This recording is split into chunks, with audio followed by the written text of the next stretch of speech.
不知觉间又快到夏天了。关于 C 罗和内马尔的一切，在足球场上的一切即将结束。近期 C 罗在接受播客采访的时候说，我的职业生涯也快要走到尾声了，就像我一直说的，要享受当下，过好每一天，打好每一场比赛，珍惜每一年，因为我的职业生涯就快结束，这是不争的事实。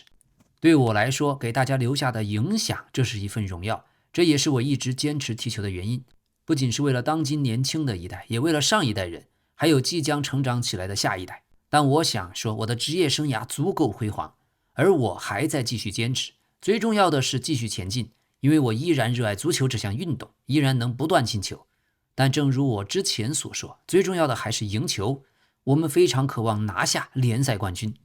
而另一方面，南美杯桑托斯在客场1-1战平了圣洛伦索。赛后打满全场90分钟的内马尔也直言，自己很渴望参加2026年世界杯，并憧憬如果能在决赛中和阿根廷相遇，如果能和梅西会师决赛，那将无比震撼。现在关于内马尔能否入围巴西队世界杯大名单，在巴西国内和世界足坛都引发热议。内马尔的态度非常坚决，他说，我当然想参加世界杯，这是每一名巴西球员的心愿，我无比希望自己能站在世界杯的赛场。所以他再次重申了入选世界杯阵容的渴望，也向主教练安切洛蒂施加压力，希望能在最终大名单选拔时考虑自己。但是目前安切洛蒂对巴西国家队锋线的要求，每个前场球员每场比赛跑动距离要能达到11公里以上，可是内马尔每场最多能跑8公里左右，这无疑和安切洛蒂的要求有巨大的差距。所以即使入选巴西队，内马尔也只能当替补。并且在最近的比赛当中，内马尔经常一场比赛丢失球权达到34次，被抢断也有10次之多，这2项数据都是本赛季巴甲单场最多。所以 C 罗也好，内马尔也好，他们的剧目即将走到最后。这次内马尔随着球队到阿根廷踢客场，赛后被多名对手包围，连球鞋都被要走，对手的球员们还有球童们一起和内马尔拥抱。所以不仅是球迷，连对手的球员们心中，内马尔也是至高无上的巴西技术足球的代表，殿堂级的人物，论世界影响力也仅次于梅西 C 罗。过去的巴西和阿根廷在足球世界是死敌，但巴西球员能在死敌的国家备受欢迎，估计也只有内马尔这一个。另外近期内马尔还购置了一架价值3700万欧元的私人飞机，所以职业生涯虽然即将结束，但巨星就是巨星。这一次内马尔选购的飞机非常特别，不仅造价高昂，还具备不间断跨洲飞行的远航能力。这次选中的达索猎鹰 900LX 型是一款高性能公务机，非常受商界名流和公众人物的青睐，最高时速接近每小时1000公里。在同级别机型中，它的飞行速度、续航能力都是顶尖水准。核心的优势就在于超长续航，最大航程能达到8800公里，可以直飞跨洲的航线，轻松往返于南美、欧洲和中东地区。所以这对于行程复杂、经常出国的内马尔而言，无疑很大提升了出行便利度。这架飞机全新机型的售价介于3700万到4200万欧元之间，具体的价格还会根据定制配置和市场行情浮动。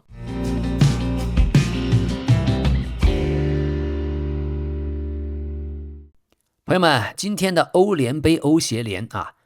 诺丁汉森林1-0战胜了维拉，布拉加队2-1战胜了弗赖堡，顿涅茨克矿工1-3输给水晶宫，巴列卡诺1-0战胜斯特拉斯堡。另外，国际足联主席因凡蒂诺高调宣布，伊朗队将参加世界杯，并且按计划要在美国踢小组赛。所以足球真是包罗万象国际政经形势也休戚相关。所以充分的建议大家每天都听听老 K 足球新闻，这个频道真值得您点一个订阅。希望赞成的小伙伴点一个赞，谢谢。咱们继续。那么关于内马尔，最近过去的巴萨队友哈维还谈到，其实最接近梅西的还是刚来巴萨时期的内马尔。哈维说，我必须说实话，在我看来梅西比我强太多了，他的成就也远远超过我，没有什么可比性。我和梅西之间到底谁强也不存在什么争论，这种比较本身就是荒谬的。我希望未来能有人超越梅西，但我觉得这不会发生。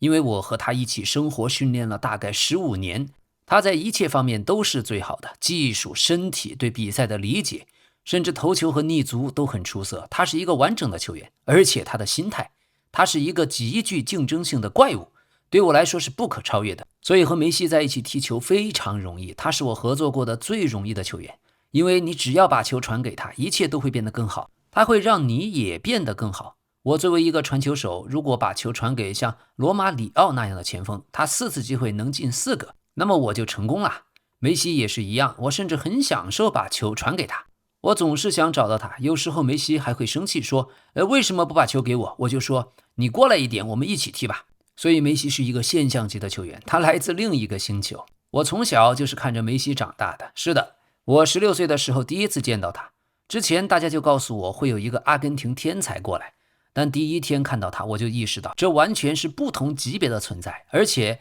梅西不仅是球员，还是一个很好的人，他谦逊、努力、自律，追求完美。最终所有的球员都会退役，但人品会留下来。梅西是个非常好、人品很好的人。像我跟梅西和内马尔，我们关系很好，很有信任感。现在我儿子还会问我，你真的和梅西、内马尔曾经是朋友吗？他都不相信。所以当我当教练的时候，我尝试过想把梅西带回巴塞罗那，我们谈了5个月，一切都准备好了，但最后主席说不行。而我见过最接近梅西的，那就是21岁刚来到巴萨的内马尔。我从未见过有球员如此接近梅西的水平。而至于亚马尔嘛，我认为亚马尔也是被选中的天才，是足球中的天才。现在他已经在最高的水平，也是最好的球员之一，甚至可能就是最好的。但接下来将取决于亚马尔的心态、能量和是否有动力去创造历史。是的，老 K 就很赞同哈维这番话。以老 K 的眼光来看，离开巴萨前最后一个赛季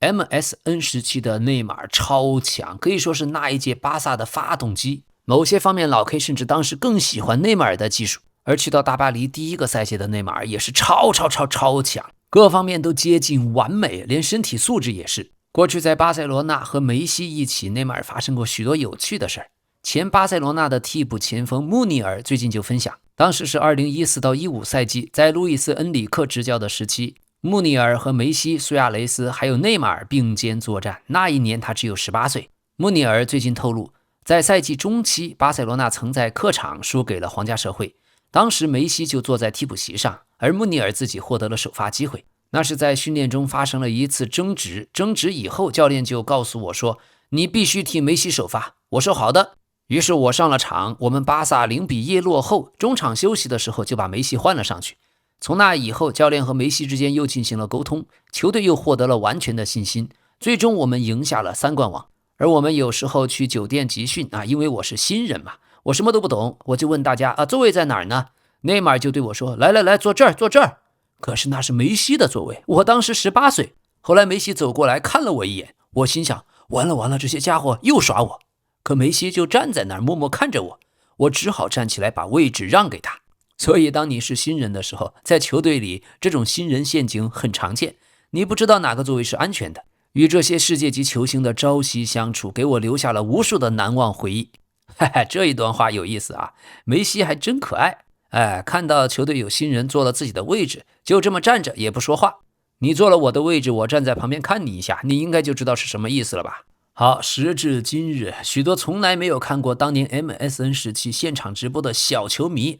就这一次桑托斯队去阿根廷做客，最终双方是1-1战平。但是现场的小球童看到了内马尔之后激动到落泪，而内马尔则将他抱在怀中。所以内马尔、梅西还有 C 罗的影响力都是世界级的，毫无疑问。说个有趣的事儿，本赛季拜仁的3叉戟火力全开，路易斯·迪亚斯、奥里塞还有哈里·凯恩，他们已经联手在各项赛事中打进了100球。上一次有3叉戟做到那就是16到17赛季的梅西、内马尔和苏亚雷斯 MSN 时代，当时轰下了111个球。而如今拜仁的新组合正踩在传奇的影子上狂奔，不知道赛季末最后能不能超越当年的 MSN。 好了，最近还有前曼联的球员巴西球员安德森也在接受费迪南德播客采访的时候回顾了 C 罗和内马尔。安德森说，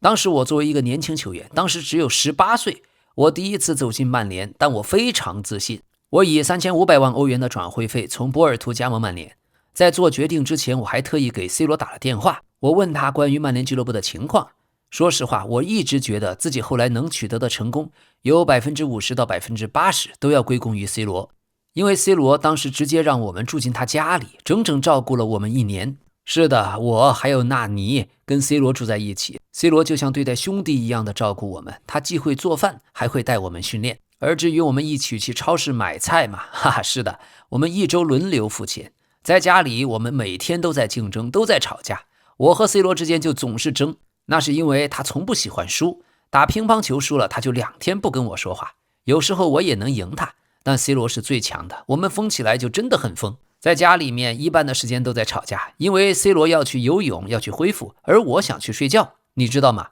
C 罗一直在竞争，不管做什么都在竞争，就算随便玩一下什么也要竞争。如果去打网球，因为家里有网球场，我们也会吵，也会打，真的就是24小时我们都在斗。所以有时候我们去超市买东西，然后 C 罗做饭，在家里大家总是在吵，但彼此都很爱对方。他们俩说我的房间是最乱最脏的那个，其实不是，我的房间是最干净的那个。我也没有每天都和 C 罗黏在一起，我也有自己的生活。有时候我会去夜店，因为我认识很多人，我会和所有的人交流，不管是谁。当然，就像我过去说过，如果我有 C 罗5%的心态，我会成为更好的球员，这是真的。我跟你说，如果我有 C 罗3%到5%的心态就够了，因为能力本身就有嘛。对了，我们在曼联的训练非常的激烈，有一次我还把纳尼踢哭了。相比于在曼联更衣室和巴西的国家队更衣室，我觉得曼联更衣室更难融入一些。这主要是因为我害怕语言问题，我听不懂福格森在说什么。第一次见他的时候，我看着福格森对别人说：“这个人像我的爷爷一样。”你看着福格森穿着拖鞋一样走来走去，我就想，这个人要当我的教练吗？这是足球的神还是魔鬼呀？其实我更喜欢 C 罗以前的踢法，更有观赏性，能够过人，也能杀死对手。但现在的 C 罗变了，以前1对1他是可以轻松过掉内维尔的。而我们以前在更衣室经常会争论，有人说贝克汉姆是最好的7号，而 C 罗会说贝克汉姆能进我那么多球吗？所以我们总是在争。当我说伊布是最好的时候，那时候伊布的年薪可能有1100万英镑吧，我觉得大概有。而 C 罗会说，哼，我要成为最好的，我要拿最高的薪水。而我们巴西的内马尔必须进世界杯，他对巴西队太重要了。他一个人扛了巴西队整整10年，他是巴西队的历史射手王，只是没有拿过世界杯。如果他回归巴西队，巴西就有机会夺冠，就像2002年的罗纳尔多一样。现在巴西需要他，维尼修斯当然也很好，但和内马尔不是一个级别。如果你想看真正的技术创造力，那就是内马尔，巴西需要内马尔。好的，38岁的梅老板梅西我们过去总叫他梅老板，这次他真的当了一支球队的老板。他是买下了西班牙第5级别联赛科尔内利亚队。最近老板还通过视频向全队发表了讲话，表达了对俱乐部和球员的支持。4月中旬，梅西收购了这家俱乐部。在视频中，梅西是整个脸红彤彤的，感觉非常的紧张。这哪里像个老板，更像一个应聘工作的年轻人。梅西说道，我只是想介绍一下自己，并向大家问好，让你们知道我们就在这里，我们在这里是为了成长，在你们需要的任何事情上支持你们，我们对这个新项目感到非常兴奋。在梅西发言后，球员们大家都一起热烈鼓掌。而对自己的阿根廷队最近德保罗是有段回忆，他说在卡塔尔世界杯夺冠以后，我们赢得世界杯1周以后，我收到了一台黄金版的 iPhone， 一开始根本不知道是谁寄来的。后来奥塔门迪给我打电话说我也收到了一台黄金版的 iPhone， 我回复他我也是。我们都不清楚送礼人是谁，后来才发现所有阿根廷球员都收到了这份礼物，但始终不知道到底是谁。突然有一天，梅西给我发了消息说，希望你们喜欢这份手机，你们都是黄金般的球员，值得拥有最好的一切。这份小小的礼物是我对你们为祖国为我付出一切的一份谢意，你们都是并肩作战的勇士。哈哈，这些 iPhone 黄金手机从来就没有人拿来日常使用，而阿根廷所有球员都收到了梅西的这条消息，大家非常开心，没人舍得使用这部手机，而是小心翼翼把它摆放在墙上作为纪念的藏品。这份回忆无比珍贵，能拥有梅西这样的领袖，我们都倍感幸运。这部手机不仅是有收藏价值，而且从那时候到现在，黄金又涨了多少钱呀？梅老板相当于是给大家送了个理财产品。现在在足坛的历史射手榜 ，C 罗970个球排第一，梅西的905球排第二。过去老 K 记得还有个罗马里奥，号称也是进了1000个球，但可能很多比赛不属于正式比赛。好的，另外一位老将诺伊尔，他终于下了决定要和拜仁再续约1年。而替补门将乌尔比希预计能获得比本赛季更多的出场时间。来自德国天空体育的消息，如果续约，诺伊尔可能需要降薪。现在他是队内顶薪球员之一，年薪含奖金，据估计最高可达约2000万欧元。而最近老将格纳布里也同意在略微降薪的情况下完成续约，所以诺伊尔的职业生涯还可以延续，但双方还没有达成最终协议。这里面跟去年的托马斯穆勒最大的区别是，赫内斯早已表态，他非常希望诺伊尔再留队1年。好，今天关于皇马主教练又有特别重磅的消息传来。首先，皇马已经排除了一些人选，因为不符合核心的要求。现在基本要求有2点：第一，不能太贵，不能支付高昂的违约金；第二，主教练必须能够尽早接手，最好在6月15日世界杯开赛前就能到位。这就排除了像波切蒂诺这样有国家队任务的主教练。另外最关键的呀，托尼·克罗斯老师正在负责帮助皇马试探克洛普，他要搞清楚克洛普愿不愿意付出，愿不愿意执教皇马。只要克罗斯告诉主席说克洛普愿意，那皇马就会立刻启动所有程序。所以克罗斯进入皇马俱乐部的管理层已经定局，很快就会官宣。他的第一项正式工作就是确认克洛普的意愿。实际上克罗斯早就已经在私下操作了。一旦确认，皇马还是会像往常一样进行面试，讨论技战术理念，讨论合同的细节。克洛普58岁，正值巅峰，皇马现在正需要一位有经验、有威严的主教练。现在的球员需要一位能让他们信服的教父级的人物，比如当维尼修斯在换人时闹脾气的时候，教练得知道该怎么处理。皇马也考察过斯图加特的小赫内斯，他也很出色，但皇马现在不想要少帅，想要老练的。最重要的一点，这次选帅将由主席弗洛伦蒂诺根据直觉来亲自拍板，他不再听那些经纪人或助手的了。去年他听了 CEO， 听了首席球探关于哈维·阿隆索的建议，他虽然被说服了，但很快意识到那不是理想的选择。弗洛伦蒂诺在足球圈已经25年了，他的直觉非常敏锐，而在皇马的核心圈子里，目前没有考虑其他选项。像传言中的穆里尼奥其实是自己在毛遂自荐，他极度渴望想回来皇马，但皇马却有点不想要他，也不想付关于他的违约金。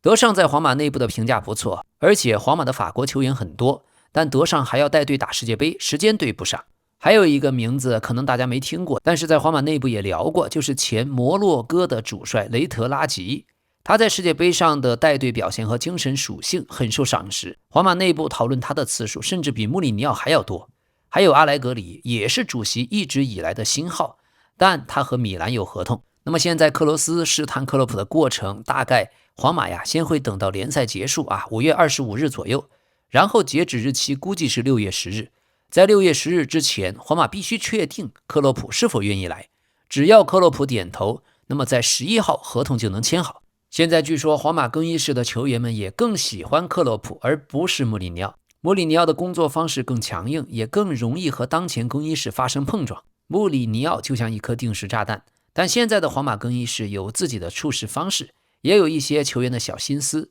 像穆里尼奥这样的人一来，很可能就会和球员们撞上，这一点他们心里都清楚。弗洛伦蒂诺也知道，真正能让大家产生期待的是克洛普，但他也清楚，如果穆里尼奥回来，只要带队3周，他这个人自带的话题、自带的动静，就会让外界暂时忘掉之前发生的一切。穆里尼奥的回归甚至可能在皇马产生一层保护屏障，用来转移外界对糟糕成绩的批评。不过现在皇马球队日常层面的现实很残酷，老队长卡瓦哈尔就经常抱怨队友在散步式的回防，这种画面是球队似乎过早放弃抵抗的一个信号。本赛季皇马还剩5场比赛，但球队已经没有真正的目标，阵容正在经历一个充满挫败感的阶段，许多球员已经开始畅想世界杯，畅想假期。在这样的背景下，新任主教练的类型将起到决定性的作用，他需要重新激活这支已经不再像一个整体运转的皇马。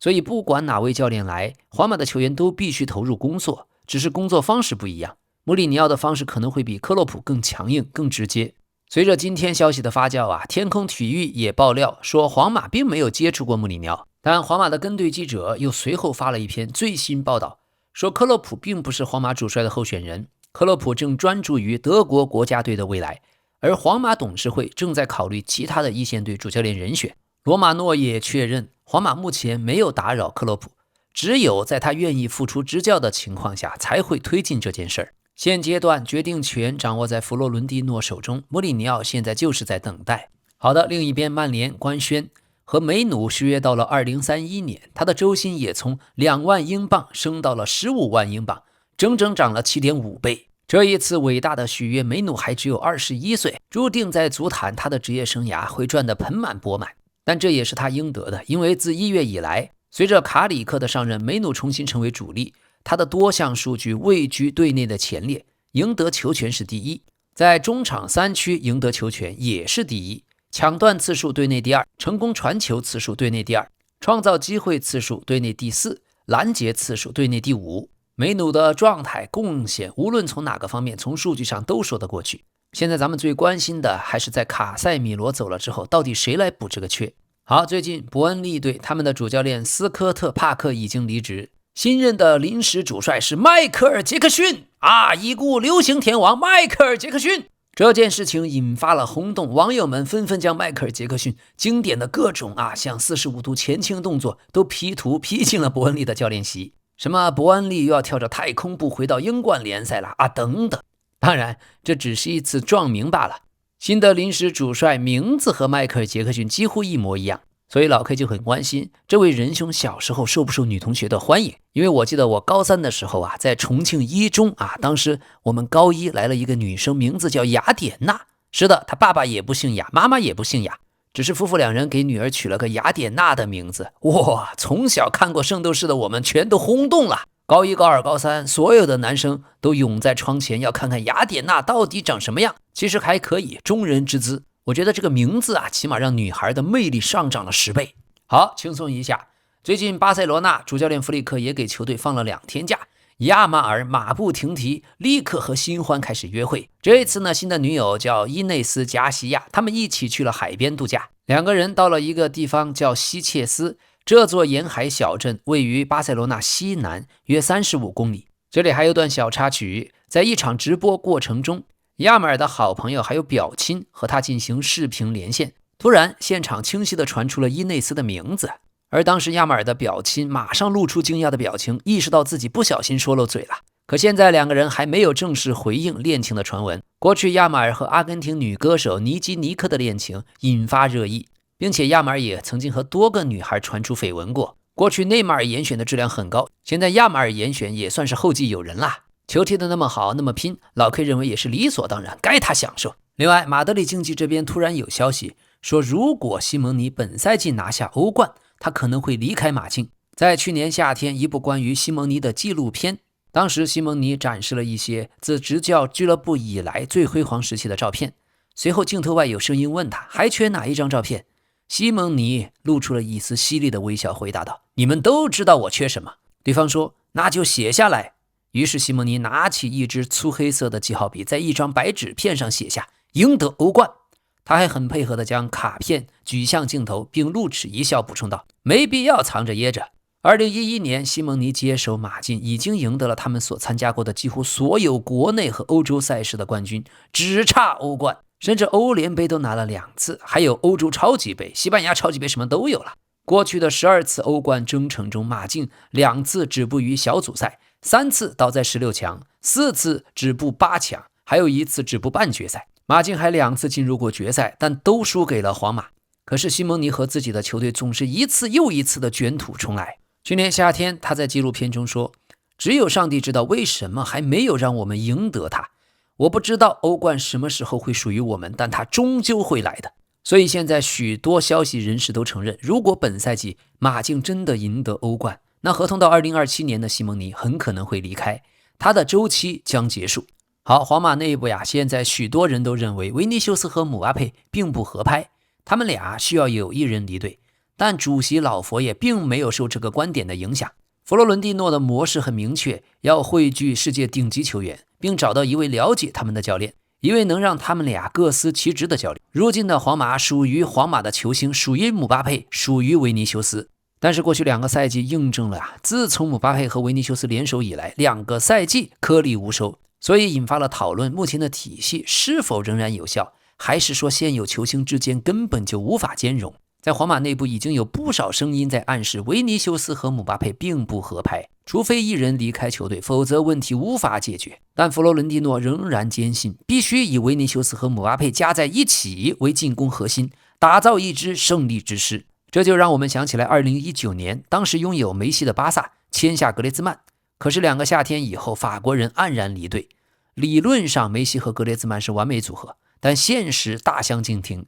他们在场上的位置重叠，非但无法互补，反而互相掣肘。当时巴萨没有犹豫，梅西依旧是球队核心，而格列兹曼重返马竞。如今的皇马内部也感受到了分裂的迹象，但和巴萨当年不同，现在皇马球迷并不清楚到底应该留下2位球星中的哪一位。好，转会方面，现在曼联是愿意用5000万欧元的价格引进巴萨的巴尔德，而巴萨开出了价5000万欧元。巴塞罗那现在需要资金，他们要确保今年夏天一切顺利。巴萨的转会目标已经确定，所以也列出了一系列离队球员的优先顺序，以避免影响球队表现。所以只要曼联对巴尔德的报价足够丰厚，巴萨是不会反对的。现在他在弗里克的体系中已经失去了位置，合同将在2028年到期。巴萨除了尝试签下坎塞洛之外，还要在市场上寻找其他的左后卫。皇马俱乐部内部正在私下讨论，普遍认为他们觉得法国前锋姆巴佩并不是皇马原本预想中的领袖人选。这种观感既体现在赛场表现上，也存在于皇马内部的氛围中。姆巴佩无论在更衣室还是球场上，都没有能成为带动全队的领袖。这就真的很像 NBA 过去勇士队的杜兰特，你来之前球队有冠军，一团和气，你来之后球队开始分崩离析。可杜兰特在勇士还拿了几个总冠军，姆巴佩来了皇马却连一个冠军都没有，反而是失去了他的大巴黎很有可能将连续获得欧冠。好，另外布莱顿队的巴莱巴非常愿意加盟曼联，可是布莱顿的要价很高，8000万英镑以下完全不想谈判，所以曼联5000万到6000万英镑的报价很难打动布莱顿队。但关键的一点，本赛季巴莱巴的表现很差，这也可能是曼联去年接触他的时候让他的心态受到了很大影响，所以曼联肯定会认为巴莱巴的身价相比12个月前已经下滑了，所以如果价格在5000万到6000万英镑左右，曼联才会重新愿意考虑，所以现在他也只是曼联中场引援名单上的几个选择之一。另外切尔西的雅克松方面，因为雅克松本赛季租借到拜仁进步明显，还有合同呢仍然还有7年，所以切尔西为雅克松估价6000万英镑。想是想得挺好，高价挂牌嘛，但到底谁会买，用多少钱买，切尔西的美国老板还得继续交学费。 OK 朋友们，这里是老 K 足球新闻，感谢您的点赞，感谢您的订阅，谢谢大家的支持，咱们明天再见。